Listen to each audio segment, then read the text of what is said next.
Yes, sweet. Hey, kia ora, Helen Brahms, coming live from Sun City in Arizona. Hope you're having a super fantastic, sparkling Serenity Sunday. How's your Serenity Sunday been? Last, we were just about to leave the dog park when you last caught up with us. We just took a short drive home and had lunch when we got home, and then kicked back and relaxed for the afternoon. I got my 30 minutes of writing done.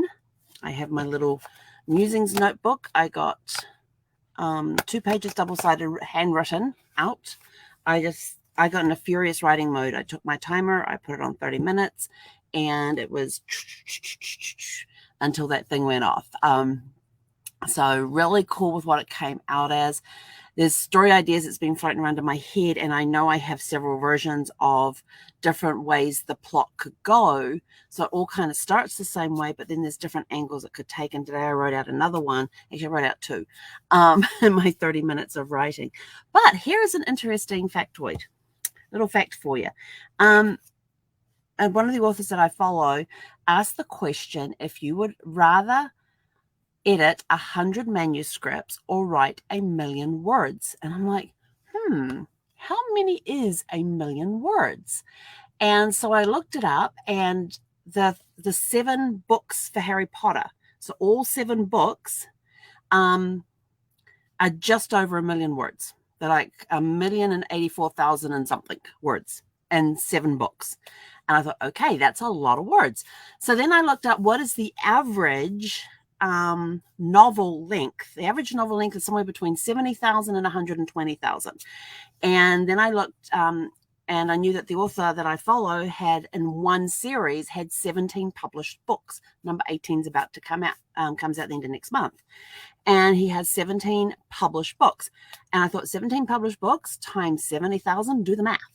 That's over 1,000,000 words. And I thought, wow.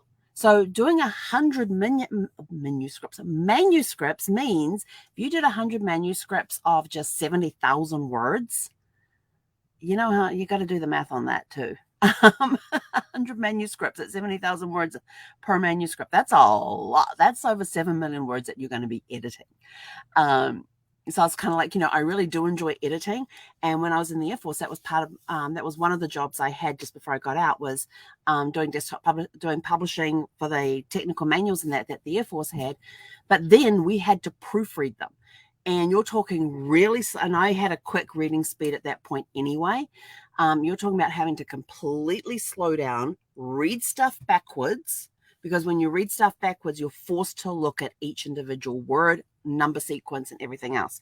And because we're doing technical manuals that relied on electronics or mechanics of an aircraft, you had to be spot on with those numbers. They had to be exactly as was written. So we always had 2 to 3 people proofreading. So you do your proofreading, you go get it, you go get the typist to change it.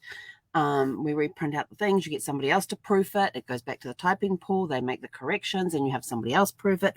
Then the changes get made. Then it goes back to the office that produced the original hand script, and they check it as well. And it comes back with any changes and stuff that they have to make. So we had to be spot on. And so having to do all of that editing and everything else, my reading speed went way down low. And I'm trying to read a novel, and I'm reading every single word individually, trying to read a sentence, and I'm editing a novel. And I'm like, I've got to stop doing this. And that was the last 18 months of my Air Force career, was working in the publications production area, helping produce manuals and proofreading and all of that sort of stuff. It took me years to get anywhere near my original speed of reading. And even then, I'm still not back at that same speed. And I've been out of the Air Force since 1990. So what's that? 32 years? Been out of the Air Force 32 years, and I'm still not back at my original reading speed that I had before that. Because I've been doing a lot of editing jobs in between, proofing things and all of that sort of stuff. So I was like, man, that's a lot of words. 7 million words. That's a lot. If you're editing 100 manuscripts, and even just at the basic 70,120, even you just take that 70,000, that's still 7 million words you're going to be editing. And I was like, that's a lot of words. But even today, when I'm reading, I'm still picking up errors in novels and stuff. It could be the wrong word, like the right word is there, but it's spelt wrong. So they have the correct sounding word in there. They've just spelled it incorrectly. So they've spelled one of the 10,000 ways to spell that particular word. Or there's a comma missing, or there's a period missing at the end of a sentence. And you just pick up all of these things when you start reading and everything else. And I just try to shut that down, but can't do it. So anyway, so I thought that was a very interesting question. So the average novel is anywhere between 70,000 and 120,000 words, the average novels. So you're talking around 90,000 words. And what was, I'll ask you that question. Would you rather edit 100 manuscripts or write 1 million words? And, think about it. You got 70,000, a minimum of 70,000 words per novel on average. That's 7 million words. Would you rather proofread 100 manuscripts or write 1 million words? So I really enjoy editing, which I do. I do enjoy editing and proofing, and still do it to this day. There's times I get called on to do that. And, or write 1 million words. And I'm I've probably written over 1 million words over my lifetime with journals and everything, and all notes that I take at seminars and stuff. I've probably, and just sitting down and just writing for the sake of writing, I've probably hit that somewhere along the way, because I've done a lot of creative writing over my lifetime. And so I'm pretty sure that if I added all of that up, it would, you're talking a lot of years of writing. So I probably do have that in there somewhere. But anyway, so I just thought that was a very interesting fact that I would pass on today.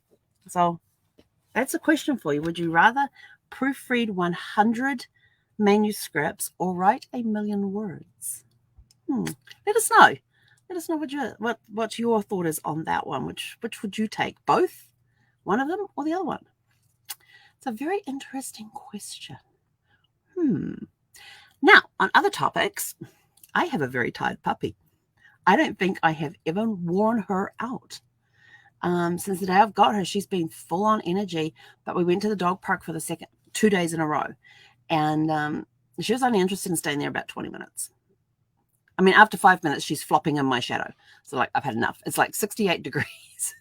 She's running around. And in the first 5 minutes, she's been over to me twice for water. The third time she comes over, she just flops down in my shadow that I'm creating for her and lays there and just watches everything around and stays there for actually a couple of minutes before she gets up and goes running around again. But she came over several times and flopped down in my shadow. So it was kind of interesting. And then after about 20 minutes, she was just sort of she just had that look on her face I really don't want to play no more. She has slept the entire afternoon. She's just gone back to bed. She hasn't eaten breakfast today. She hasn't eaten dinner yet, and there's no food in her bowl, so she hasn't asked for any yet. And she's actually getting pretty good at hitting the hungry button. But last night was hilarious because she doesn't get treats till 8 o'clock. So she's sort of looking at me, and I'm sitting there eating my dinner. And I'm in the recliner eating dinner last night. And she just looks at me like, you're not sharing your food with me. And I'm like, no, I'm not, because it's not food for dogs. You can't have this. It's not food for dogs. And so she kind of just goes, huh, as she lays down. And she lays there. And then I'm sitting there. What was I eating? Oh, butterfly shrimp. That's right, butterfly shrimp. And then we're watching, I don't even remember what we were watching, something on the TV last night. And probably it was Suits. Yeah, we seem to be binge watching Suits right now. So we're watching probably that. Or was it a movie? No, we didn't watch a movie last night. It must have been Suits. So I'm watching that, and out of the corner of my eye, I just see her paw go and hold it on the treats thing. And the thing's going, treat, treat, treat, treat, treat, treat, treat, treat, treat, treat, treat. And I'm like, what the? She had held the button down enough that it was just repeat, repeat, repeat, repeat. And I looked at the clock, and it was 8 p.m. on the nose, and I'm like, oh my gosh. So yeah, she got her treats. And then even after, because at night what we do is that I have different plates. I take her, they're little round treats about this big. I break them in half. I toss 4 into her bed. I have another couple of pieces that go in a couple of areas. And then I've got one of her blankets for on top of the couch there is it's like scrunched up, so it has these little pockets that I put treats into, and she's got to go find them, so they're buried in the blanket. And then she gets a chew stick as well, but she has to work for the chew stick before she gets that. And she sits back until I put all the treats out, and until she gets her chew stick, and she'll either drop the chew stick and then go get some of the treats and come back and eat the chew stick, then get the rest of the treats, or she'll eat the whole chew stick and then go around and do her treats. And she's just got this whole, it depends which chew stick you give her. And then another one, she'll eat half of it and then go do half of the treats and then come back and do the other half of the chew stick and then go do the rest of the treats. So it depends which one. But after she had done all of that, she had eaten a chew stick, found all of her treats, she walks over to the treat button and whacks it. And I looked at her and went, no. I said, you've just finished your treats. You're not having any more. And she whacks it again. She was like, I'm in treat mode right now. So I'm thinking we might have to hide that button at certain times. But that was so funny, just how she finishes all her and she went all around. She sniffed all of her areas where her treats normally are, and she walks over and whacks the button and then looks at me. She actually sat down and looked at me, and I looked at her and went, no. So she just pounds the button again. So yes, but so she knows that button very well now. Now we're going to have to introduce another button to her. I don't know which one I'm going to do next, but she's got hungry down and she's got the treats down. And yeah, I'm surprised because she hasn't had breakfast today. And she normally has a little bit in the morning and then has her main dinner around midnight. Like she'll come, like if the food bowl was full now, she'll usually come around this time and eat some of it and then save it till midnight when she has her midnight snacks. She likes getting up in the middle. And occasionally she doesn't get up in the night at all because I come out and the food's exactly as we left it the night before. But yeah, so we just had a nice relaxing afternoon. I actually watched, what did I watch? Captain Marvel. Watched Captain Marvel again.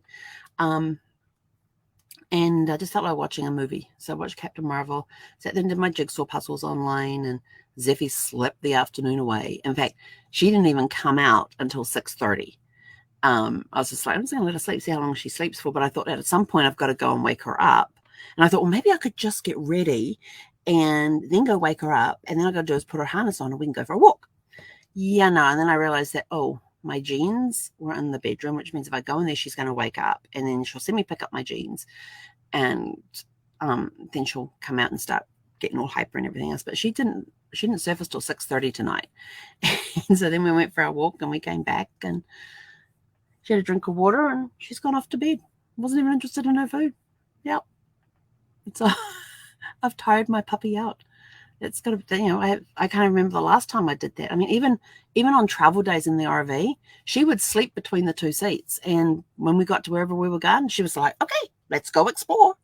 And most of the places we went to had dog parks, so she was off the leash and running around and all that. But yeah, something about yesterday and today, and she's just so like, I'm tired. She did perk up at the end of our walk, though, because our next door neighbor was out walking, had just left his place as we were in like a couple of sites away from the next door neighbor's place. And he came out with his dog. And she's sort of like, oh, that's my friend. And so she goes trotting over to him.